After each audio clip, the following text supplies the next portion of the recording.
Hey guys, I just wanted to jump in for a second and let you know a little bit about today's live stream sponsor, DNA Funded. DNA Funded has very generous profit sharing up to 90% and 3 different unique challenge types. For those looking to get funded, they also have speedy payouts, unlimited trading days on the first and second phase of their challenges, a very wide list of different things you can trade with over 800 different assets tradable, and maybe the most important component, a very experienced team behind the whole operation. So if you're interested in learning more about DNA Funded, click the link, check it out, see if it's right for you, and make sure to do your own due diligence to see if what they have to offer fits your trading style. For 20% off, you can use code A1T20. Again, that will be 20% off any of their challenges you'd like to check out. Thank you again to DNA Funded for sponsoring today's live stream. Now back to the show.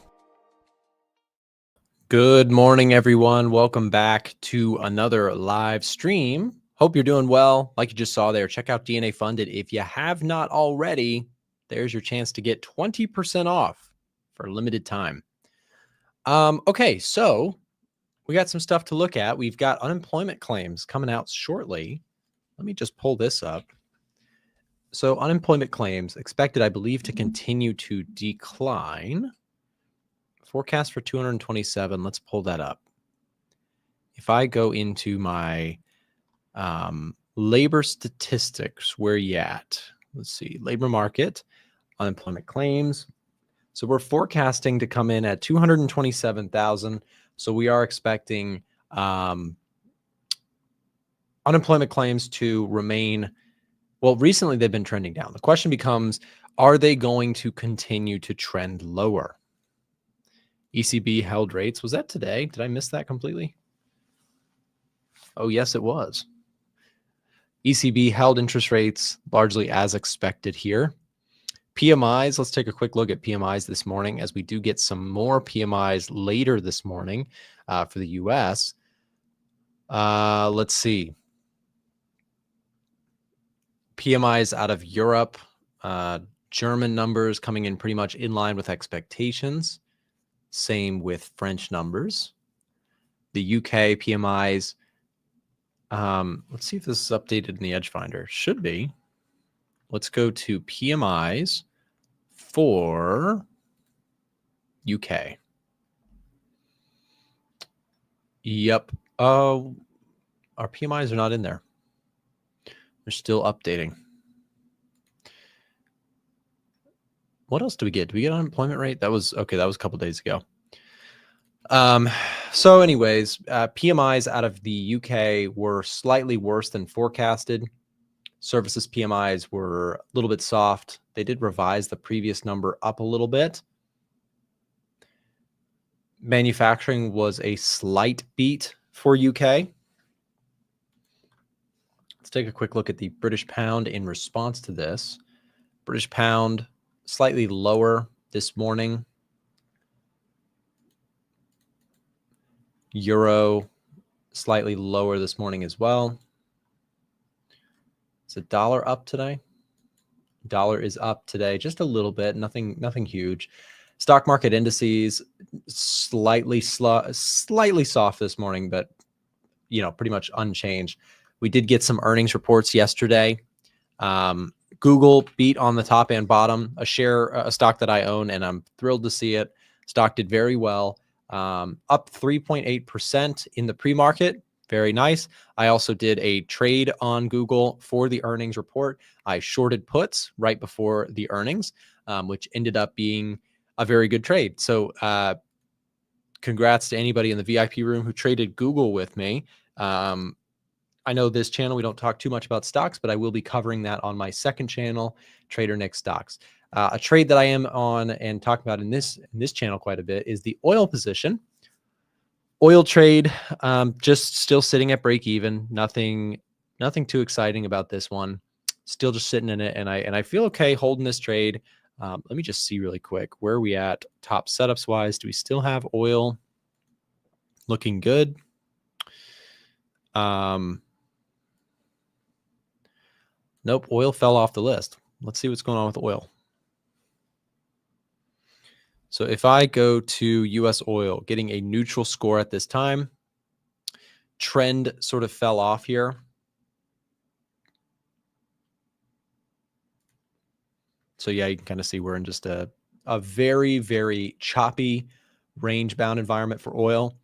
My thought process on this is that you very well could continue to see the support level hold, but I still like the risk to reward on oil. When I took the trade, it had a +6 reading, I think, on the Edge Finder. So I'm just going to stick with it. If I get stopped out, I stop out. Yeah, Lee, Tesla, disappointing. The only good thing for me on Tesla is that I shorted calls. I own the stock, but I shorted calls. My cost basis is somewhere in the 230s, I think. So I'm sitting on a nice profit on the stock. I shorted calls. So those calls are going to be significantly less valuable today. So I may actually just buy back those calls and take a profit on that. On my gold trade, gold, I am still just sitting in this one. I've had a lot of stuff that is just a wait and see kind of week for me. With gold, I am looking to see if we can get some sort of higher low.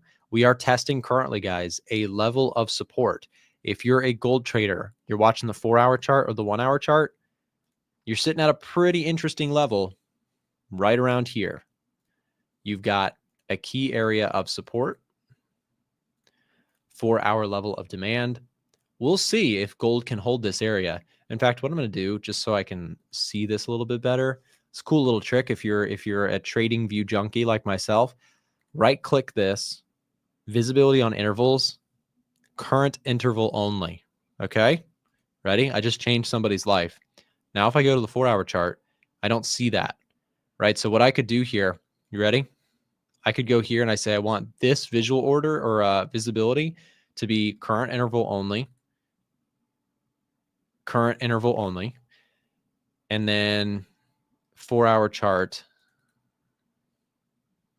current interval only. Did I mess something up? Am I missing something? Hold on. Okay, nope. So check this out. So you can actually go and do your chart markups based on time frame using TradingView. It's so cool. So if I'm on TradingView, this 4-hour zone, look, it won't show up on the daily. See that? So when it comes to gold, we're sitting at a level of past resistance, breaking out, coming back into this area. Let's see if bulls can hold this. I do the same. It helps keep the chart less cluttered. AACA, I'll take a look at that in just a little bit. I'm not going to do, I may need to check on that. I'll write it down and dev team will look at it.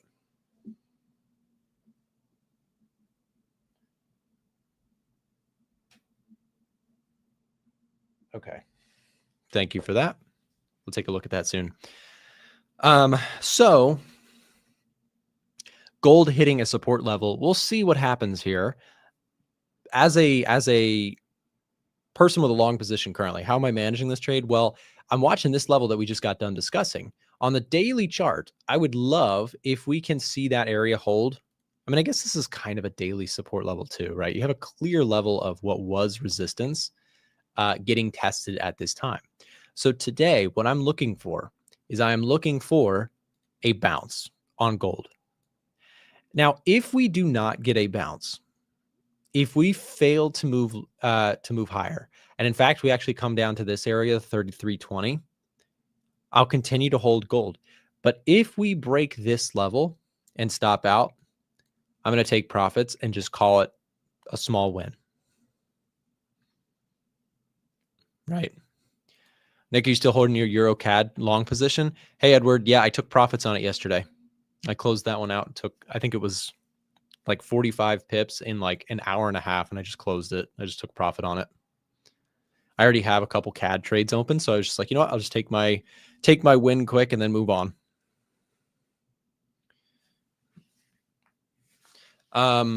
So thought process on gold, watching it today to see what the reaction is. Now, here's a question that may get asked. When would I trail this stop loss? When is it time to say, oh, yep, I'm going to move it up? So when it comes to trailing stops for me, it's very much like, okay, I want to hold trades and let them run if they want to. And I want to be extra careful not to stunt a trade's potential.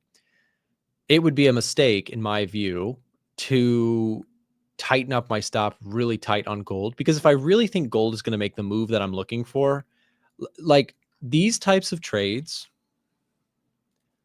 are account changing trades for me. Like when I catch those moves, the risk to reward is absolutely phenomenal. And I did catch this move. I'm proud to say I don't catch everything, and I'm certainly not perfect in my trading, but I caught the majority of this move, like almost perfectly.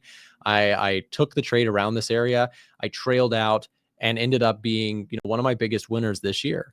And so the reason I say that is that if I had trailed too tightly, I might have gotten kicked out of the trade. So I don't like to trail my stop super tight. In fact, what I like to do instead is I like to keep it kind of loose. So I'm looking today, like give me this higher low. Otherwise, I'm just going to sit in it. I'm going to wait and see what happens. But gold is choppy. My expectation for gold is back and forth, right? Guys, we got news in just a second. Let me not miss it. We've got unemployment claims coming out in 30 seconds. Has the potential to move several markets. I'm going to switch over so we can see everything at once here. You've got on your screen, you've got NASDAQ, S&P, Dow Jones, indices on the left, gold here. Gold's trending lower here this morning. Dollar index here, oil, Bitcoin, and we've got our breaking news in just a second. So we'll see what happens here with unemployment claims. Again, last couple reports have been trending lower. Let's see if it does the same here.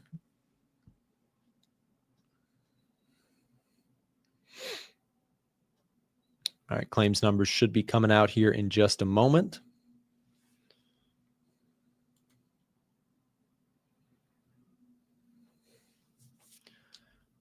No big reaction at this time.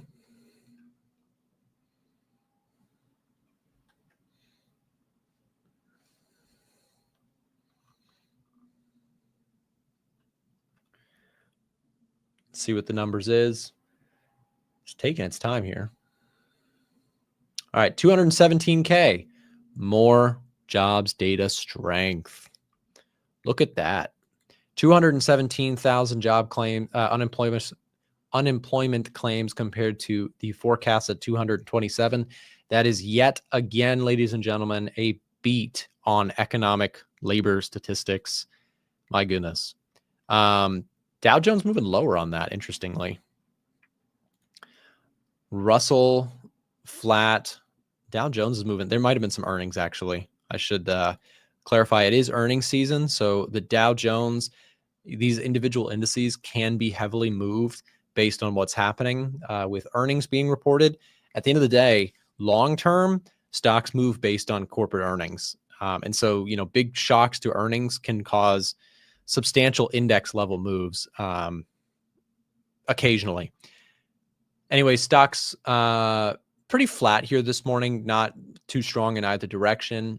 Oil is rebounding a little bit. Love to see it. I'm long on oil. Gold, no change. Russell, dollar index slightly stronger here. That makes sense.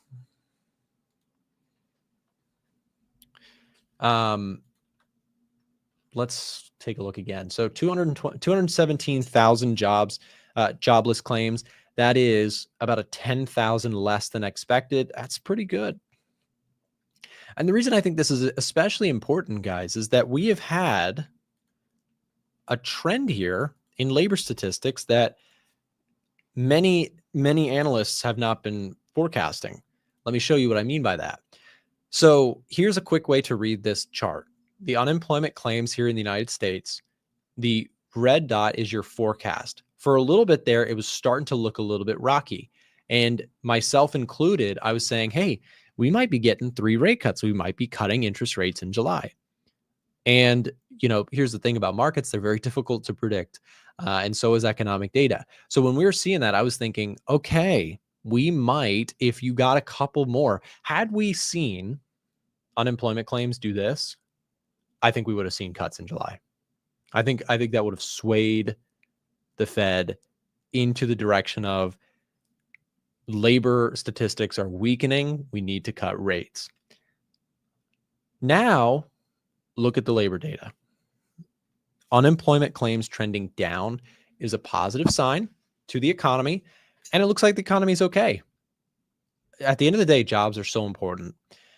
When people are employed, they spend money, they buy houses, they buy cars, they go on trips. The consumer is the economy. They're so important. And so if you have unemployment claims declining, it's a positive thing. And so this is more good data that suggests that the US economy is just fine. All the freaking out that people did this year, this is not people will make it political. Oh, Trump is making this economy great again, or people will say Trump is going to ruin the economy, and leave it to the door, throw that out the window. We're here to trade. We're here to make money. Forget it. Don't let your politics get in the way. We have an economy that is holding up pretty well. Is that all Trump's fault that it's good or bad? No. The economy is bigger than one person, including the president. I've said that many times on the channel. Jobless claims are trending lower. Interest rates are expected to come down. Inflation is cooling. GDP forecasts look strong, right? Here's GDP growth projections for the US. Ready? Look at this. Growth projections. Q2, yes, it's lower, minus 0.5%. Oh no, look at the forecast. We're projecting Q3 to grow by 1% in the US. Q4, 2.1% growth expectations for the US GDP. Look ahead. The economy is expected to continue to powerhouse. One thing you can say about the US economy, it is the most resilient economy on planet Earth that I've seen, that in this time.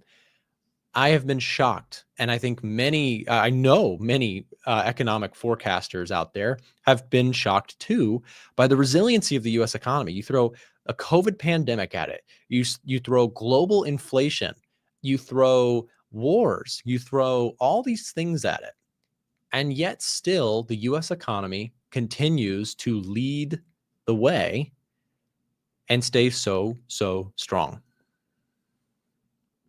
So when I look at these projections, I say, look, the U.S. economy, it's not about Trump's doing a good job or Trump's doing a bad job. Let that go from your trading analysis. Look at the economy. Are things doing well? Are things doing poorly? People are getting jobs. People are employed. Inflation is coming down. There is also a ton of fiscal stimulus expected from the administration. Those are good things for the stock market and good for things for the economy, at least in the short run. Long term, piling on more national debt could be a problem, but the gamble, maybe the educated guess is a polite way of saying it, that the Trump administration is trying for is they want to stoke the heck out of the economy and the stock market in the efforts that we can outgrow our debt. If you take student debt, for example, right? Lee, great point. The Israeli stock market is outperforming its peers despite wars going on in the region. It can baffle people because intuitively it doesn't make sense at first glance. It does make sense when Israel is like a tech powerhouse of companies, just like the U.S. Again, I'm not super. I don't have a strong political stance on that at all. But I'm just pointing out that markets can be very confusing to people. It can be very weird at first glance. But let's just take an example really quick. The idea about national debt in the United States, the current administration has an interesting play. They're very pro-business, very pro-growth. Now, obviously, every administration is pro-growth. Everybody wants the economy to grow. Nobody wants it to hurt. But when I say pro-growth, what I mean by that is their idea is spend a lot of money in the hopes, and it is a hope, it's not a guarantee, that our earnings, our growth as a country dwarfs the added debt that we add. Debt to GDP. That is what we're talking about. Will they be able to do it? Let's hope, but we don't know, right? I don't know. I certainly do not know. Maybe you guys know more than I do about that. If the administration is successful in growing and massively dominating AI and the stock market runs and all this stuff happens, could we theoretically outgrow our debt? Yep, we could. But we also could not. And that could be a very costly mistake as well. If you get less earnings and more national debt, or less growth and more national debt, then you are in a troublesome position. So big beautiful bill, you know, it is a risk. Is it a calculated risk? Maybe. Depends who you ask. But one thing's for sure, it is fiscal stimulus. And you guys know, if you watch my videos, I talk about indices all the time. Keep your eye on the stimulus. More stimulus from the Fed or from the government or from CapEx spending, which we're going to talk about in a second. Those are all things that are positive for stocks. They're, you know, stocks just love when money's getting thrown around. They love it. Whether it's the Trump administration, whether it's Powell and co, whether it's companies themselves. So let me tell you about that part, because I think most people here are familiar. Okay, you know, rate cuts, that's stimulant to the stock market. That's lower borrowing costs, good for stocks. The administration going to spend money here, spend money there. That's great for stocks. It's just spending that goes into corporate, you know, earnings. And but that third thing, CapEx spending, what is that all about? Check it out. So Google reported their earnings today. I know not everybody here trades stocks. Bear with me for a second. When we look at Google, Alphabet, they reiterated yesterday that they plan on spending $85 billion on AI build out. Where's that money going? Anybody heard of NVIDIA or AMD or all these companies that are AI, you know, picks and shovels sellers? Look, here's the thing. $85 billion. This is not the government. This is not the Fed. This is a company, a beast of a company. One of my favorite stocks, by the way, not financial advice. Google is spending a bunch of money on AI. And that CapEx spending, companies essentially ponying up a huge amount of money. And this is not the only company. There's many companies that are doing this. That money is going to get flooded all through the market. So to me, you ask me, you know, Nick, are you bullish on indices? My answer should be pretty clear. I am very bullish and have been. You know, was I too early to getting bullish? Yes. But I have been very bullish. I bought a lot of stocks this year on the dip, and I do think that they can continue to power higher. Now, personally, in terms of adding new shares, adding new positions, or getting long indices, I've got to be disciplined and wait for pullbacks. But I am very bullish. I think that you have stimulus in multiple areas: the administration, the Fed, and companies themselves spending and pouring money into investment into AI. I mean, this is, to me, it is a bullish environment that can continue to run for a while, right? But we don't want to ignore our technicals. We don't want to ignore sentiment. This is where we kind of string it all together. We bring it back and we say, look, pullbacks are a prerequisite for me to get more long in indices. For existing positions, like for me, I own Google, I own NVIDIA, I own all these individual stocks. I'll be talking more about that on my second YouTube channel, Trader Nick Stocks. If you don't follow me there, highly recommended that you join me over there. Today, I'll be going over Google's earnings report and Tesla's earnings report and Chipotle's earnings report. All three came out yesterday evening. So I'll do some coverage on that channel about that. So let's talk a little bit more about the dollar here. Part of the reason that as a longer term play, I do think that the dollar will eventually rebound is because of what I just got done talking about, my bullishness on the US in terms of a bigger picture trend. We have the strongest companies and a very pro-innovation and capitalist society that has been very strong for many decades. I think that the US dollar remains strong. In the meantime, it's been very weak off the idea that, rate cuts are coming, some instability with trade, all that. But I think that the big picture for the dollar is eventually to move higher. I just don't want to try and time that, so I have not been trying to. I have a short position on the pound against the US dollar. It is a very small one with willingness to add to it. If we get a push up into the upper limits here, I may look to add a second short position on my British pound against the US dollar short trade. Is the Edge Finder still giving the British pound against the US dollar a bearish setup? It is. It's giving us a -5 currently on the Edge Finder's top setups indicator.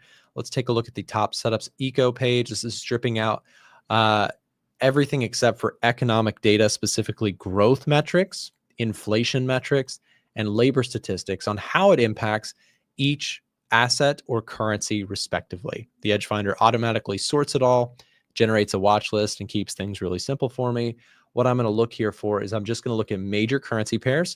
And you can see that the British pound against the US dollar, if we're just looking at the majors, the US dollar crosses, we have dollar CAD on top. So bullish USD CAD and bearish pound dollar. I'm already in a pound dollar short, which is a dollar long proxy. If I look at dollar CAD coming down into this level of support, I'd like to see some sort of a rounding out of this move here. I'd love to see something like this. This would be a little bit more attractive to me. We've been in sort of a straight up downtrend for a while. I would love to see, before I pile on longs on the dollar, I want to see some reversals. I want to see some strength out of the dollar first. I'm not a person that particularly needs to like catch the bottom on a trade per se. I would like to see some proven, demand, some accumulation of the dollar before jumping into longs. Would love to see really some breakouts.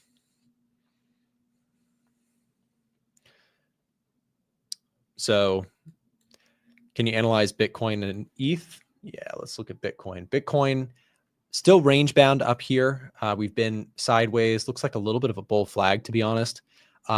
Risk to reward would be more attractive to me if we were to get a pullback down to 110. But I've seen this pattern, a million times. I'm sure you guys have too. This idea oftentimes resolves into continued pumping higher in a bull, really strong bullish trend like this.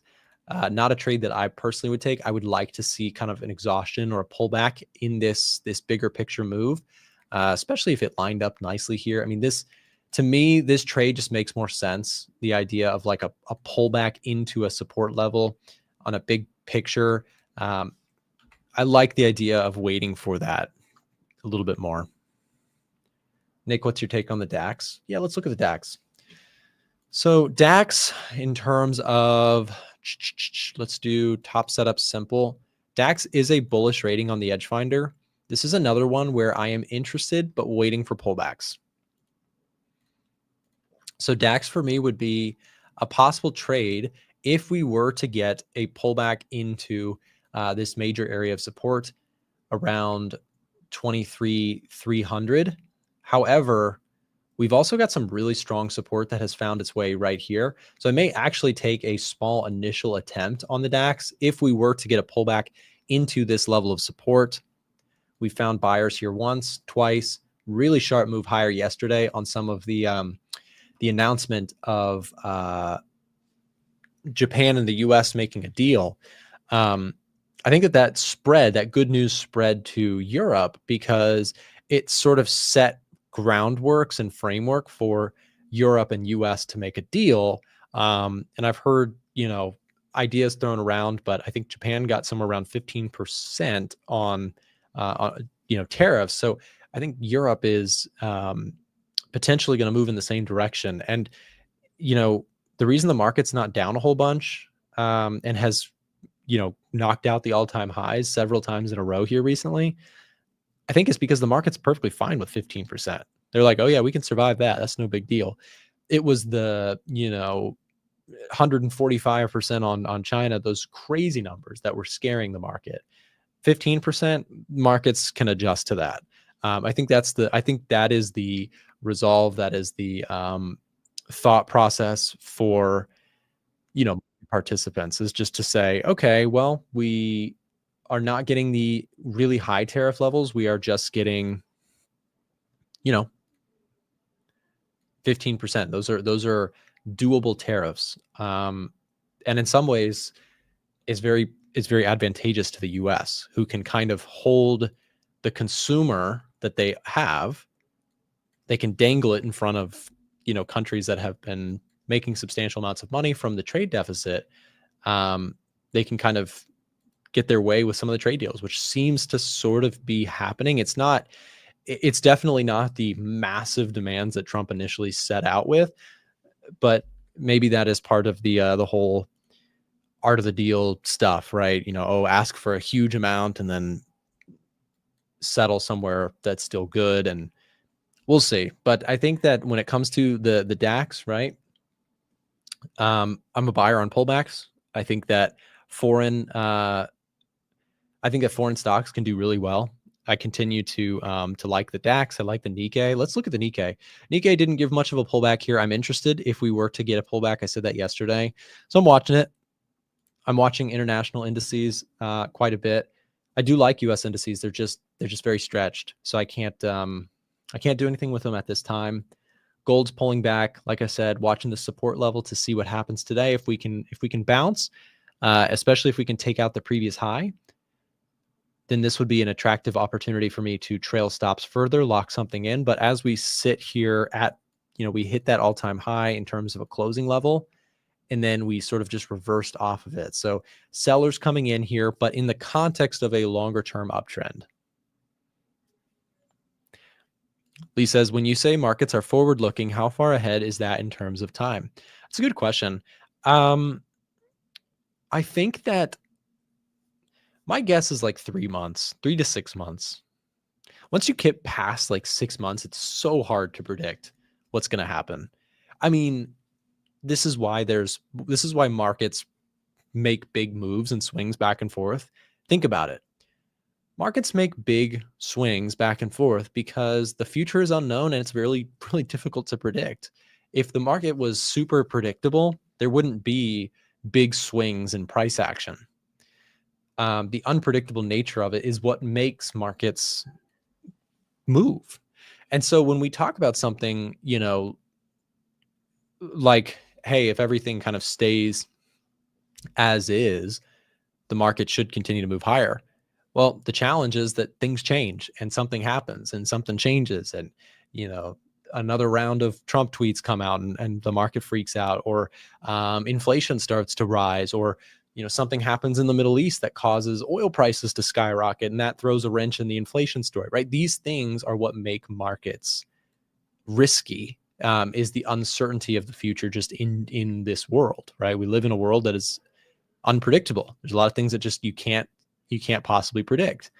Markets historically have rewarded calculated risk taking. I say calculated because if you take too much risk or leverage yourself too heavily, you can very quickly blow up. But if you have think about this. If you had taken calculated risk, buying the NASDAQ, which is a risky asset, if you had stepped up and taken calculated risk without a bunch of leverage, you've done incredibly well, right? You essentially got paid to take the risk.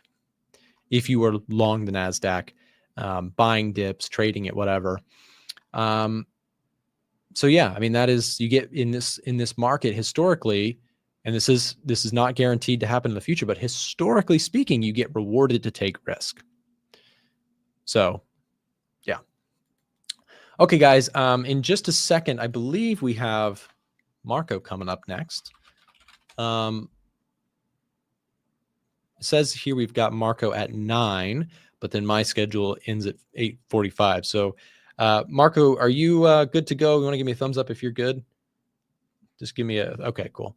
Marco is up next here in just a second. We're going to pass the stream over to him. If you guys have not heard from Marco before, he just posted a video of him on a boat that we enjoyed at the office. It was awesome. And now I want to go on a boat. So in just a second, we're going to toss the stream over to Marco. Before I do that, let me just remind everybody, if you have not picked up a copy of the Edge Finder, the sale is ending. We're doing our biggest sale of the year right now. Edge Finder is currently 45% off. You can get access to all of our top setup screeners, the index screener, gold and silver scanners, commodity scanner, Forex scanner, institutional positioning through the commitment of traders data tools that we have, the market sentiment tools like the put to call ratio, retail sentiment, AAII investor sentiment surveys, Bitcoin to gold ratio, seasonality, economic heat maps, the UK, US, EU, Japan. We have all of this data here. If you are somebody who is interested in bringing fundamental analysis and sentiment analysis into your trading, but lack the tools to do so, that is why we are in business. A1 Trading builds that stuff for the average trader at home. Last thing I'll say about that is sometimes people are like, I love the Edge Finder, I want it, but it's too expensive for me at this time. So we're offering 45% off, which is our biggest discount that we do all year, but we are also offering to split up the cost into up to 3 payments to make it easier for people who need to do that. So if you want some details about that, if you're like, okay, let me hear about that offer, let me hear about the deal, here's what we can do. In the chat right now, I'm going to drop a link here. Chat with us here. Boom. Send us a direct message. Use this link. Let them know you're watching the stream and that you heard about the payment plan option if that's something that you need. But don't miss the sale because it is the lowest price that we do on the Edge Finder all year long for our summer sale event. So there you go. Okay, guys, in just a second, I'm going to pass over the stream to our next show host. Of course, it is Marco from Marco's Trading Journey, going through some charts with you guys in just a second. I'll also drop the link to his YouTube channel while he's streaming so you guys can check him out and subscribe to him there. Okay. Up next, we've got Marco. Stay tuned. Hey, stream viewers, if you're outside of the United States, I have a cool offer I want to tell you guys about thanks to our partnered broker, 8cap. 8cap is currently offering the ability for new depositors to get access to our premium tool, the Edge Finder, completely for free. Now, how this works is basically you create an account and deposit a certain amount of money into that account, and they will essentially buy the Edge Finder on your behalf. So it's a win-win-win. They get a new client for a reputable brokerage, you get access to the Edge Finder and a great brokerage to trade with, and you'll be supporting the show by signing up with 8cap. Now, here are the steps if you want to find out more about this specific offer, but make sure to follow them specifically as we list them out on the screen here. Step 1, navigate to a1trading.com/8cap. That's a1trading.com/8cap. Step 2 is to follow the instructions and to make sure you use the specific link on that screen to sign up for your new 8cap account. Step 3, complete the required deposit amounts and contact their team as instructed on the page. So if you're interested in finding out more about this offer, head over to a1trading.com/8cap, and we'll also be dropping the link to this down below in the live stream chat as we speak. Like I said, make sure to follow those instructions specifically if you'd like to get access to a free copy of the Edge Finder if you meet the deposit requirements as listed on the website. Full information, like I said, can be found a1trading.com/8cap. Now back to the stream. Hello everyone, welcome to my segment of the live stream. So I hope everyone is doing well. If you have any questions, any chart requests, psychology questions, strategy questions, I have the comment section open on the side. So before that, let me show you what I personally have on the watch list for today. I have a couple of things. We're gonna start with the metals. So let's do silver and let's do gold. I do have a buy trade running on silver. So it has been running from the 24th of June. I got in when we got this very nice breakout. I was kind of counting on first the tariff drama to possibly escalate. And if the tariff drama escalates, so if there are no trade deals, then the risk of assets could gain some value. Risk of assets being silver and gold, for example. Also, I liked silver even more than gold because gold already had a massive move up. So gold already exploded to the upside, while silver was kind of lagging behind, as you can see. So silver was a bit lagging behind, and it was stuck in this flat range on the daily chart. And then we finally got a breakout to the upside, after which I looked for a little bit of a pullback, and then I got in on the 1 hour chart with a simple liquidity sweep entry. So the actual entry is not that important. What was most important is I also got a bullish reading on the edge finder at this time as well.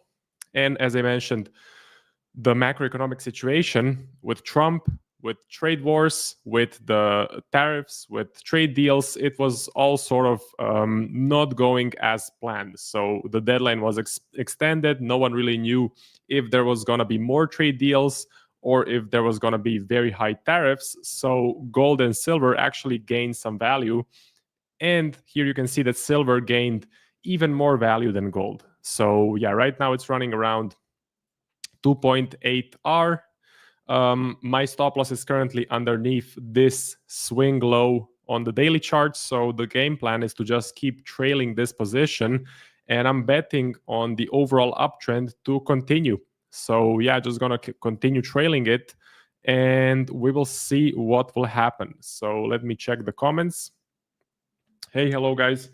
Sahil says, hey, Marco, if I trade multiple pairs on the daily time frame, then what should I take risk per trade as a prop trader? I would say it's all about what you're comfortable with. But if you're trading on the daily chart, I have had multiple examples where I took an initial stab. It was a loss. And then probably the second or the third attempt went in my direction. For example, on the DAX, I can show you, is my initial entry was on the 16th of June. That was a loss. And then my second attempt on the 8th of July or the 7th of July ended up in some nice or ended up currently running in profit. Maybe this can also stop me out, but this can also continue up and be a nice reward to risk trade.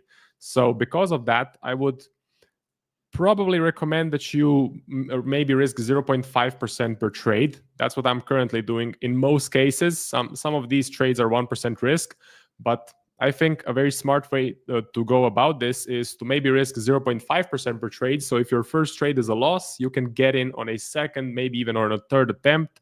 So that means your total loss ends up being around 1% or maybe 1.5%. So that's I would say the smart way to go about it, especially if you're trading, let's say, prop firms, that you give yourself the highest probabilities for your trade to work and for your setup to also go in the direction that you plan. Because again, throughout this whole price action, I was bullish. So it's very hard to time an entry exactly right. It's very hard to have your initial entry be the correct one. But if your overall analysis on the daily chart, if fundamentals, macroeconomics, sentiment, if all of that is still bullish, then why not take another trade and try to get in on the good market conditions? Okay, so you guys want to see gold. That is coming up next. What is the similarity between silver and gold? Both of them are metals. Both of them are risk of assets. Gold is usually the leader. Silver follows. I would say it's a pretty similar story with what you have, for example, on Bitcoin and Ethereum. Bitcoin is the leader. Ethereum is the follower. Bitcoin usually moves first. Then you get the altcoin season, and then Ethereum moves. US 30, okay. GBP Aussie. Can you explain your strategy? Pozdrav iz Istre. Pozdrav iz Jadranova. The Dow. So Hill says, thanks, Marco. No worries. So let's do gold, and then we're going to do the requests that you guys have. Gold, I'm in a trade. It's running in a little bit of profit right here, like 0.8 R. So I took this trade on my prop firm accounts, not on my personal account, because on my prop firm accounts, I want to take more trades. I want to place a bit more risk, as I want to pass phase 1, pass phase 2 a bit more quickly. So I want to be a bit more aggressive. That's why I'm taking more trades, more positions, more risk on the prop firm accounts, especially on the challenge phases where your goal is to hit 10% and then hit 5%, for example, 2 phases. That's FTMO. So took this gold trade. I was again betting on the whole tariff drama to continue. I was betting on no trade deals. I was betting on Trump going through with the tariffs, and then gold should go up in value. Right now, it's not looking the best. We had a potential trade deal with the US and Japan yesterday, and we also had a potential trade deal with the European Union and the United States. So both of those things are good for a risk-on environment, but bad for a risk-off environment. That's why, for example, yesterday, the DAX, which is the German stock market, had a big move up on the daily chart. Very, very, very bullish move on the daily chart yesterday. And gold was moving lower.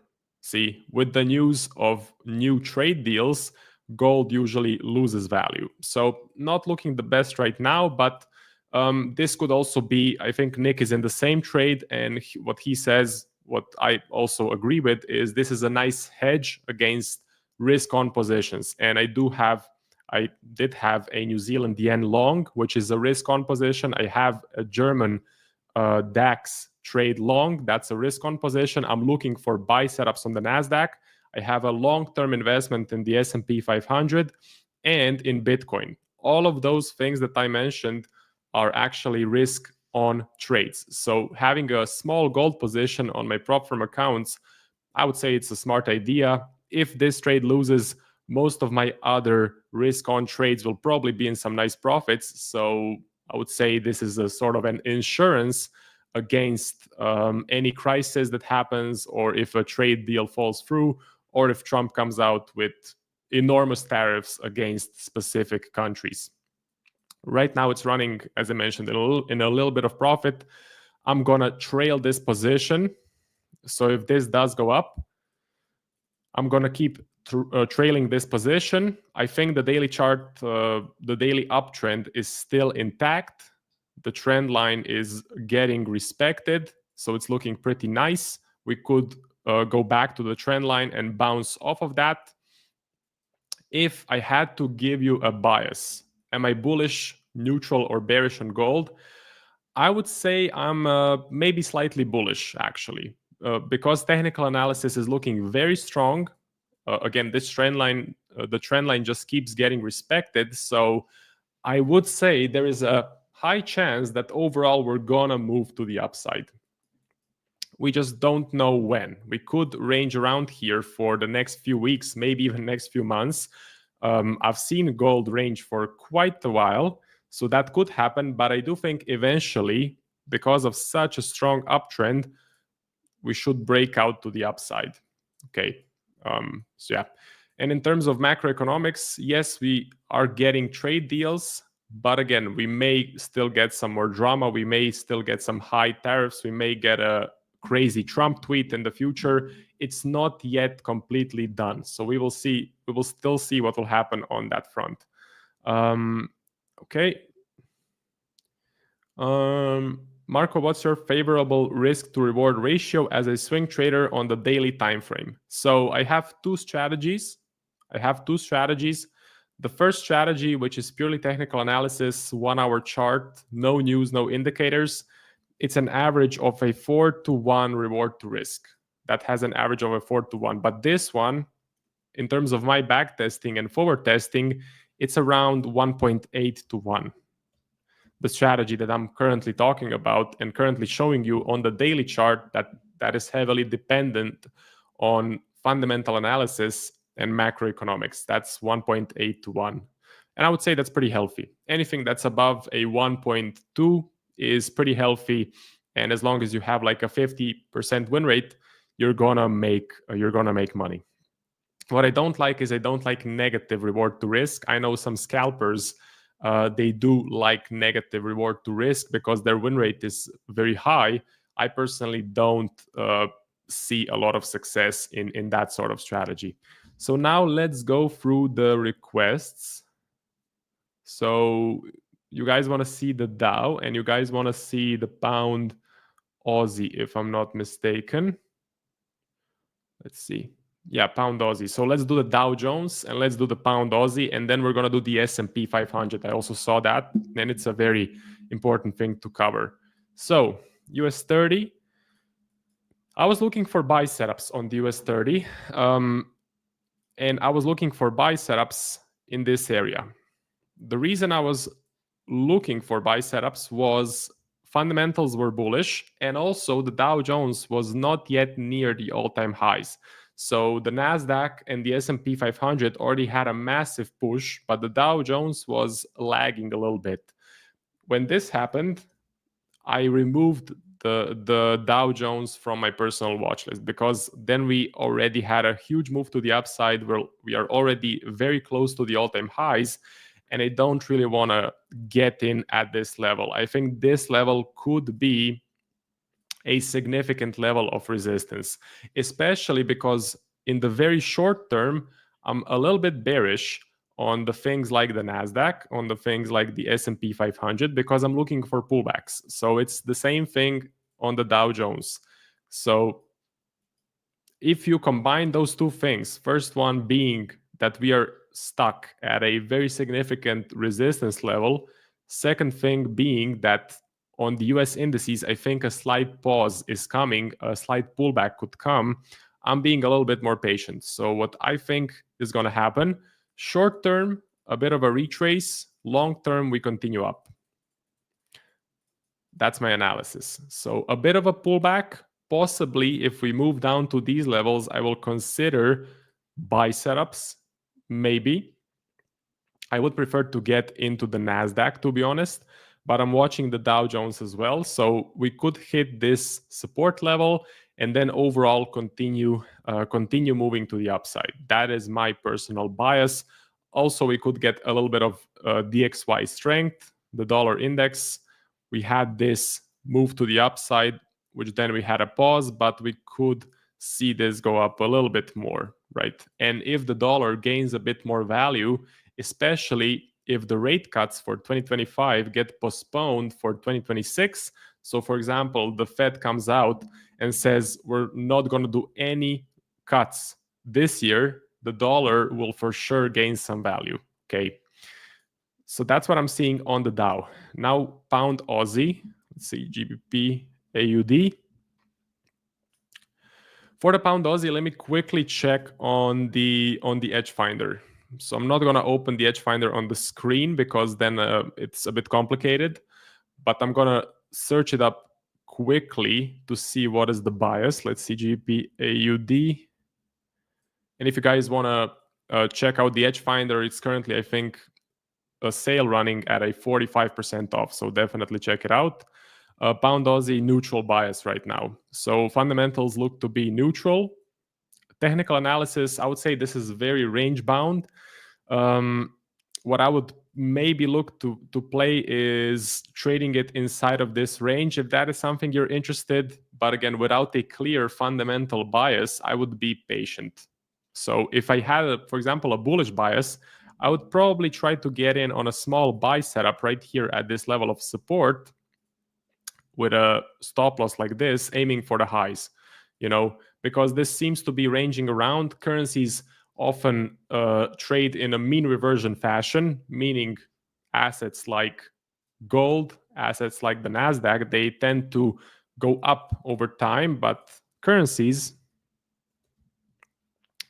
they tend to mean revert. So they tend to trend overall or trade overall in sort of a flat range. If you zoom out really far, like the weekly chart, you're going to see there's no clear direction, right?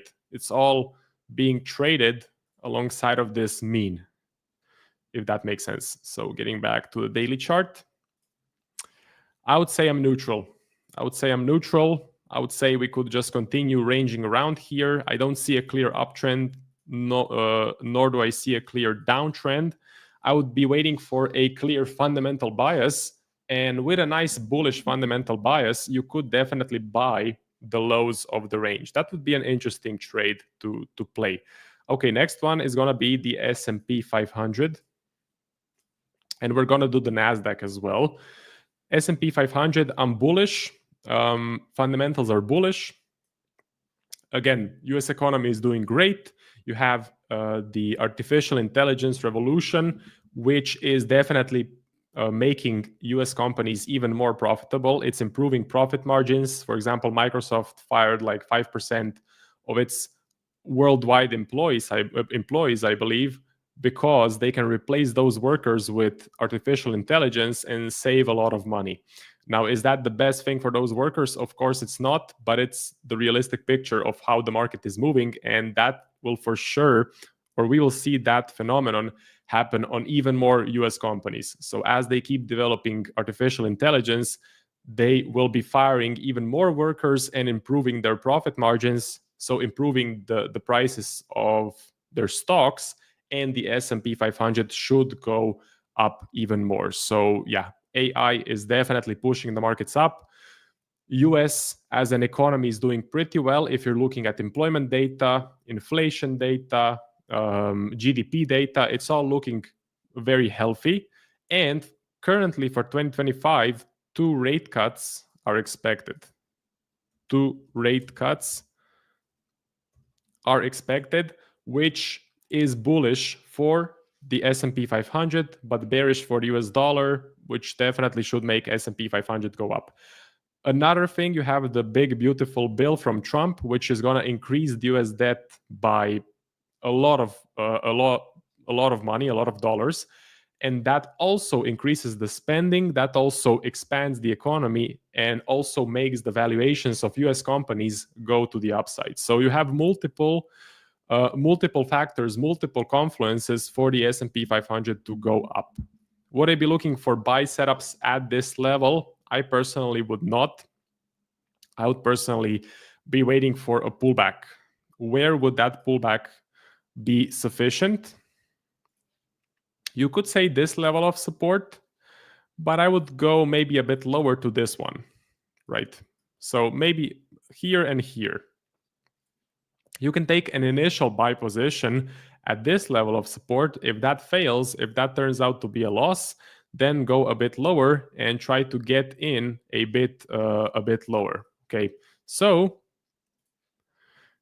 that's my game plan, but I would prefer to get in the NASDAQ. The reason is the artificial intelligence revolution is going to be the most prominent for the technology companies. And as we know, NASDAQ is top 100 US technology companies, Apple, Nvidia,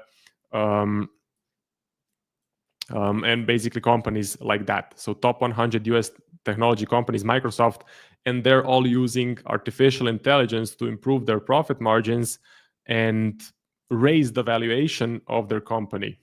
So I think a pullback on the NASDAQ is going to be very good if it happens. I mean, I've been hunting for a buy setup ever since we got this candle. So from the 12th of May, I've been looking for buy setups, but we never got a pullback that was big enough or sufficient enough for me to be happy to get in on a buy setup. So I've been trying to hunt for a nice entry. I just never got a big enough pullback. One thing I would not like to do is get in straight on the top. I think that's not the smartest way to trade because, again, you're not getting a good risk to reward. Your stop loss needs to be pretty big, and your take profit, you're not sure where you're going to be able to, let's say, trail the stop loss or have your take profit. So much better to get in like this, for example, on a pullback. If you're just gauging the momentum, just pure momentum, we seem to be slowing down a little bit. So we seem to be breaking the highs and retracing. That is a telltale sign that we are slowing down a little bit, that the bullish pressure is getting exhausted, that the buyers may not have a lot more power to push the prices higher. So that's another sign that a possible exhaustion, a possible pause, a possible pullback may happen. So that is the game plan for me. I do have the NASDAQ on my watch list for the fundamental strategy. I'm looking for a pullback. If a pullback does happen, I'll be very interested to look for buy setups. So long term, I'm very, very bullish on the US stock market. Okay. Let's see. So S&P 500 we covered. Sahil says, Marco, what is achievable to make 20 to 25% per year as a swing trader on daily? If yes, how can I do this? Give us a roadmap. I think 20 to 25% is achievable as a trader. I think that's a really healthy number.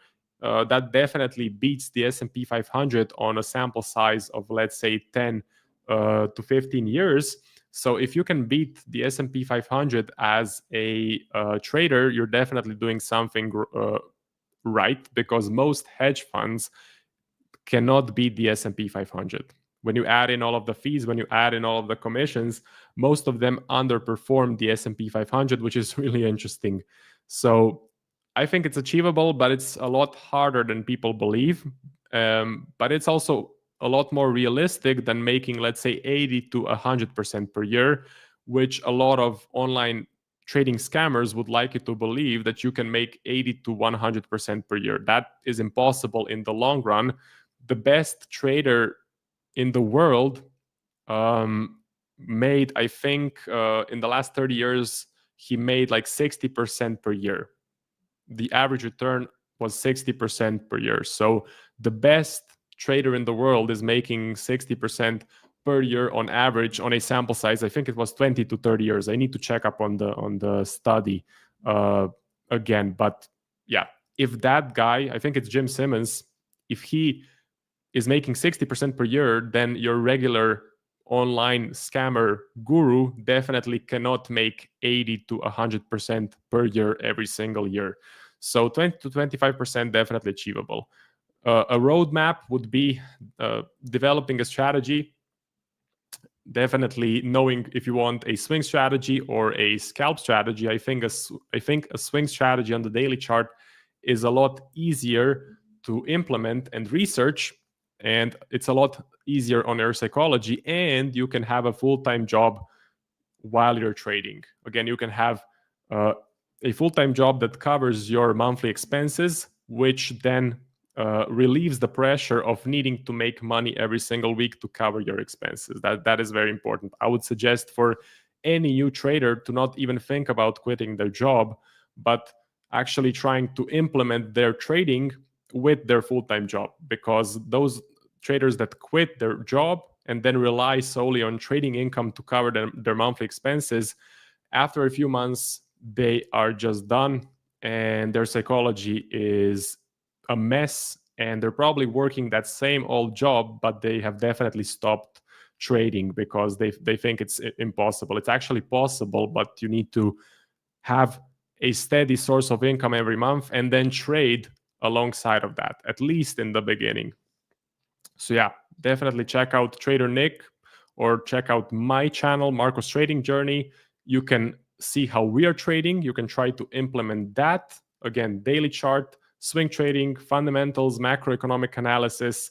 And then you need to do back testing, but you also need to do forward testing. How much forward testing? I would say 3 to 6 months is kind of the minimum. Forward testing means executing the strategy in live market conditions, but on a demo account or with very, very small risk. So forward testing, I would say, is extremely important. A roadmap would be follow Trader Nick, follow myself, see how we are trading, start trading a similar strategy, start trading in a similar fashion, start forward testing with very small risk, let's say 0.01 lot per trade, and see how you go. If in 3 months you get some steady profits, you can then start putting in real money, or you can look at prop firms to expand your capital. USD yen. Okay, let's check out USD yen. USD JPY. For the USD yen, it's looking pretty flat. Let me check the fundamentals on the Edge Finder, USD JPY. So neutral. We are getting a neutral reading on the edge finder, and I would say it makes sense with the chart. I mean, the chart on the daily looks flat. The bias on the edge finder is neutral, so it makes sense. I'm currently having a definite neutral bias. I would expect the price to be stuck in this range for now until we get a specific catalyst. As far as catalysts go, I'm talking about possible rate cuts. I'm talking about a possible pause in rate cuts, meaning no rate cuts. I'm talking about trade wars. I'm talking about a crisis like Israel and Iran, or maybe something happens in Japan. I know they just had their elections, and there were some very interesting developments in those elections. I don't closely follow the Japanese economy, but that could also be a catalyst for the yen to gain or lose value. I think what could happen is, but I'm not 100% sure. I need to do more research on this. I think the new leader could basically increase the spending, right? Could increase the spending in Japan, which makes the yen lose value and makes the Japanese economy expand, for example. So that could be a potential catalyst for this chart to go to the upside as the US dollar gains value and the yen loses value because of increased government spending in Japan. So don't quote me on that because I'm not 100% sure what happened in those elections, but that is an example of a possible catalyst. Right now, my bias is neutral because every indicator and every chart is telling me, or the daily chart is telling me it's flat. Okay, GBP USD, Euro USD, Aussie Swiss. Sure, let's do GBP USD and let's do also Euro USD. GBP USD on the daily. Well, overall, I think we're going to continue going up, to be honest. I think I saw the edge finder reading was a bit bearish at one point, but I personally would say it's still bearish, actually. But I personally would say that overall, this should continue going to the upside. We are sort of respecting this trend line. Now we have fallen a little bit below it. So we have broken this trend line. We will see. We will see. I would not be a seller in this market. Just my personal opinion. I know the edge finder is bearish, but I still have not seen the evidence that I want to go short. Okay, I still have not seen the evidence. I would need to see one more large bearish leg to look for sell setups. Right now, my bias is overall neutral because the chart is looking, to be honest, bullish, in my opinion, and the fundamentals or the edge finder reading is bearish. That gives me a neutral reading overall, and that makes me be more patient on this particular currency pair. So until we break this key level of support with a lot of selling pressure and get a sell entry, I will be more patient. I cannot do much, especially this week. I don't think we have a lot of news this week. I think this week is already has been very quiet and will continue to be kind of quiet. We did have the major news this week was the trade deals. Again, potential trade deal from US and Japan and potential trade deal from US and EU. That's definitely market moving. As far as scheduled news events go, we didn't have much this week. We have a Fed meeting that's coming up. That should definitely be interesting. So pound dollar, euro dollar. I'm bullish on the euro dollar. Quickly check the edge finder, euro USD. Getting a bullish reading, that's good. I may consider getting in on buy setups. To be honest, Europe's economy is doing pretty well. Now with the trade deal, the euro should definitely gain value as the DAX has gained value, right? So we could see this chart go to the upside. Technicals on the daily chart look very bullish. We're respecting the trend line.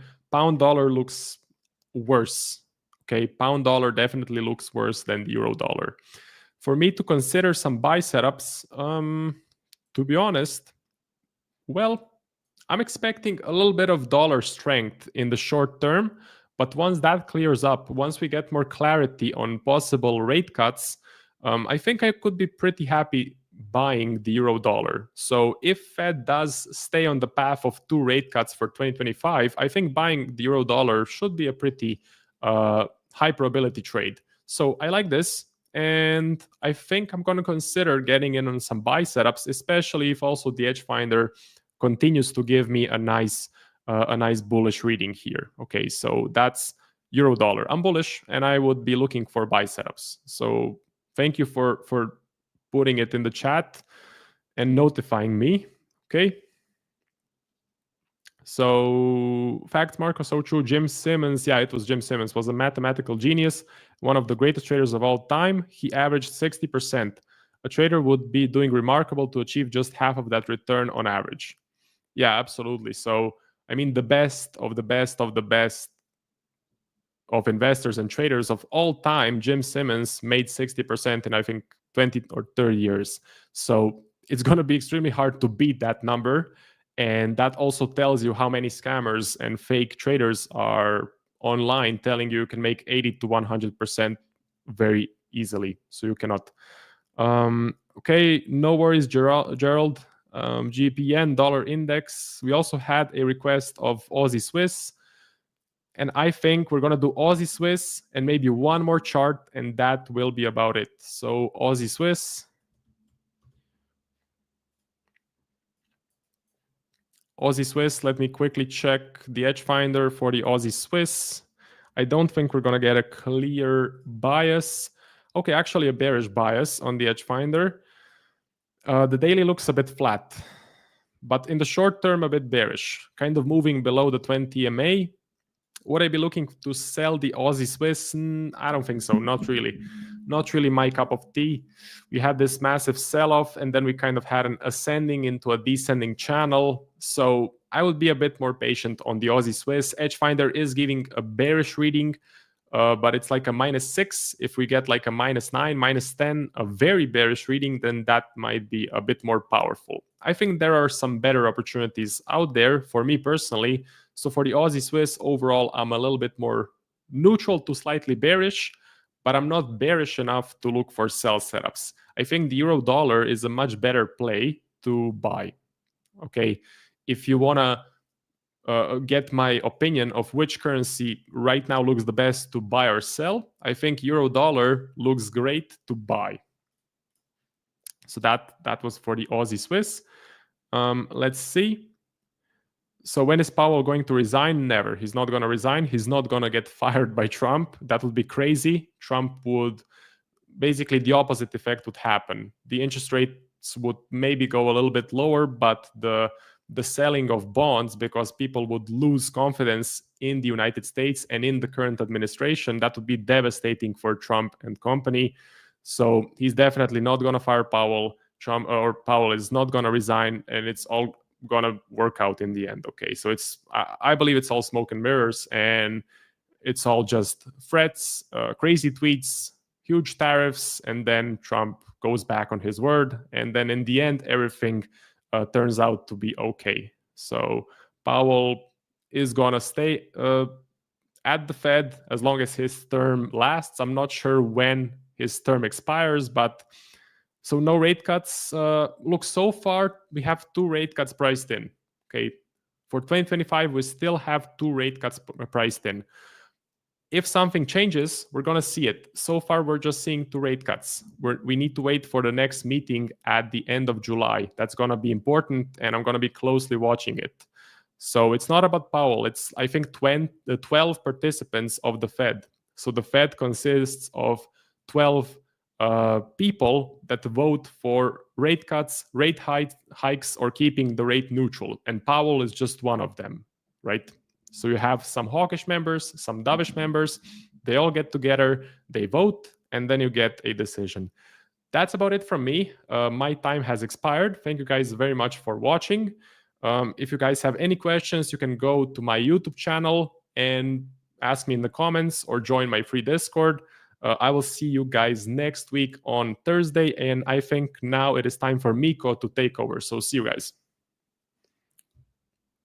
If you're someone in the United States looking for a Forex broker, it's been hard to find recently. There's been a lot of changes in the industry, so I wanted to take a moment to tell you guys about Oanda. Oanda is a US regulated brokerage that allows US traders to trade currency pairs like the euro dollar, the pound dollar, the dollar yen, Kiwi yen, all sorts of different currency pairs. So if you're interested in checking out Oanda, we're going to be dropping a link in the chat right now as we speak. They, again, are a huge brokerage in the United States that allows you to trade without the worry of whether or not your account is going to get shut down tomorrow from an offshore, unregulated, sketchy brokerage. They have been around for a long time, and I've used them myself for a number of years. So if you're looking to trade FX and you're in the US, this is the brokerage to check out in my personal opinion. So take a look at it. We'll drop the link in the chat, like I mentioned, should also be in the description of this live stream. Do your due diligence and see if it's right for you. Now back to the show. If you're enjoying the stream right now and would like to join us beyond just live streams, consider joining our free to join Telegram channel. Inside of our Telegram channel, we're sharing daily market analysis, bonus clips from the live streams and videos, giveaways to our products, prop firms and brokerages, and much, much more. So like I said, if you're looking to stay up to date with ideas that we're looking at in markets, even if you can't make it to a live stream, consider joining our Telegram channel down below in the description of this live stream or being dropped in the live stream chat as we speak. Just click that link, it'll navigate you over to Telegram, click join, and you can come back to the stream. It's totally free to join, and if it's easier for you, you can also just use the QR code that you see on the screen right now. Now back to the live stream. Thanks again for watching today's show. Our goal at A1 Trading is to continue to share free value to our audience through daily videos and articles, keeping you up to date with the latest market coverage. If you enjoy our content, make sure to subscribe for more. From all of us at A1 Trading, have a great day, and we'll see you next time.